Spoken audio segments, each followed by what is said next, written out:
Well, we have a temporary chill today, and tonight still it's put the thaw on pause. We did lose some snowpack, we'll look at that, but don't worry, we may make up for it. A big storm is still shaping up for next week, and the models are starting to come in on agreement.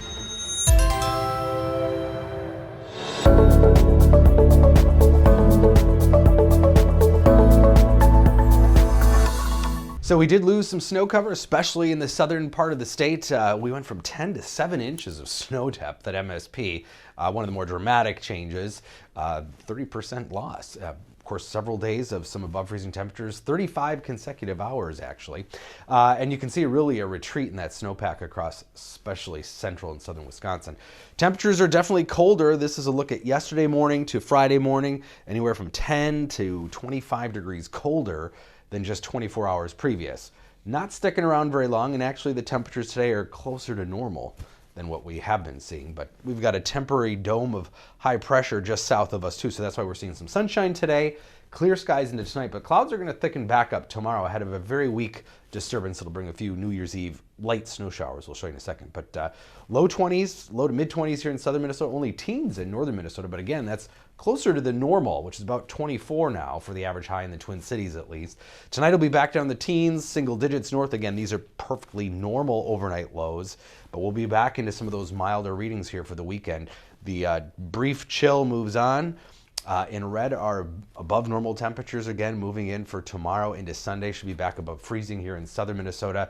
And that's going to be the problem with the next storm system, and it's why the track matters so much. The track always matters because where's the heaviest snow going to fall? But when you've got warm air added to the mix, that creates an additional factor to look at. But mid-30s tomorrow, cooler in northern Minnesota, and it will be that way the next couple of days in the 20s. It's that temperature gradient that's going to be around the region that will help fuel the next system. So here's tomorrow evening, few snow showers, nothing major, but you might have a brief dusting on the roadways tomorrow evening.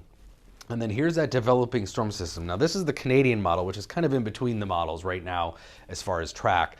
A lot of rain to the south, a heavy swath of snow, but also you can see in pink here an area of ice potentially developing between the rain and snow areas. Heaviest snow looks to fall, if it falls as snow, during the day, midday on Tuesday, and then it should wrap up here early Wednesday morning. Regardless of what happens, this storm system has a lot of moisture content, and that's something we've been seeing this winter so far. Tons of water, unusual.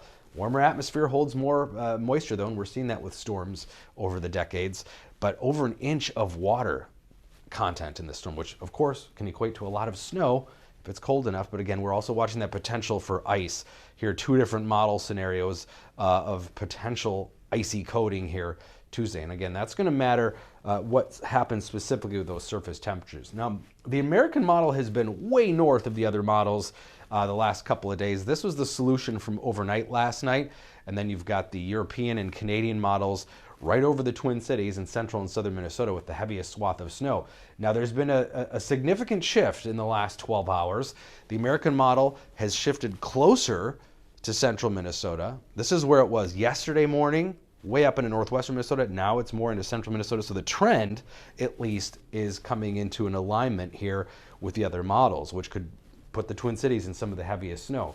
Still a lot of uncertainty though. This is definitely not set in stone. But regardless, enjoy these next few quiet days because it gets active as everybody ends their holiday break and heads back to work and school. We're going to be dealing with yet another major storm system. And this is unusual heading into January to have this kind of water content in a storm system, but that can create some big snow totals. We'll keep our eye on it.